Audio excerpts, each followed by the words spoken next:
I wanted to ask you about subway pushings. There have been more frequent, they're on the rise. So how are you addressing the mental health issues involved with those accused? And what do you say to New Yorkers who are getting increasingly worried and afraid to use the subway?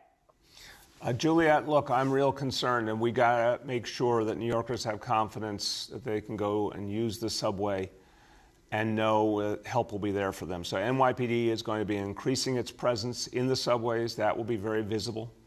We continue to expand our mental health efforts. The thing we've got to do is find people and get them help before something like this happens. And we need medical intervention, which our city agencies will do. If we find someone who we think might be a threat to themselves or others, we're going to get them to a medical facility, get them tested and evaluated. If it's someone who should not by law be on the streets, we're certainly going to act. But I also would say, Juliet, New Yorkers are strong, resilient folks. We know that we can overcome anything. So I understand the fear, but people should know that we're going to get that presence out there to keep people safe. Go ahead.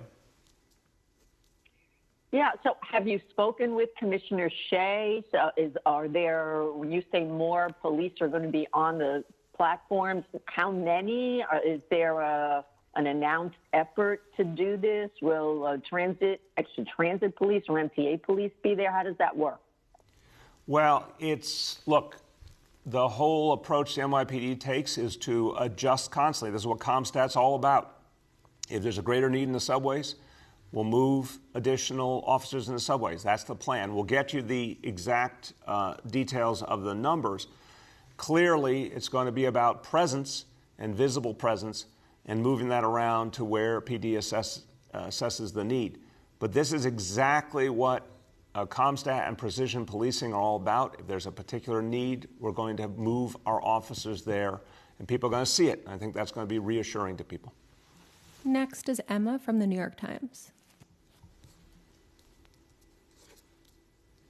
Emma, can you hear us? Hi, good morning, Mayor. Hey. Yes, sorry for the delay. No worries. How you doing? Can you talk about?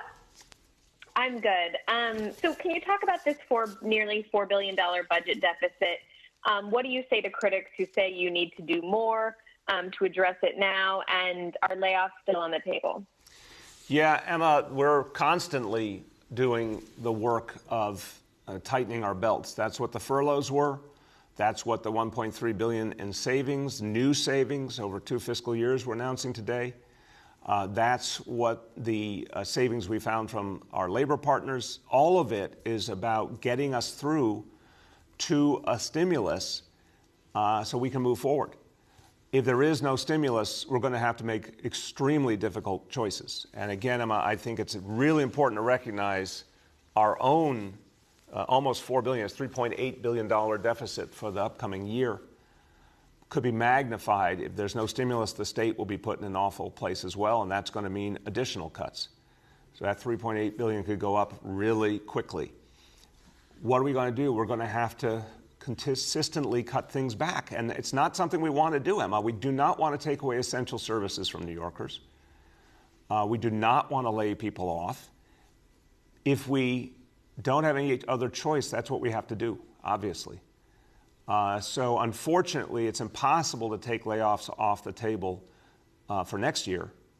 We're trying to avoid any layoffs for this fiscal year. And certainly with the unions we've come to agreement with, we will avoid layoffs for this fiscal year.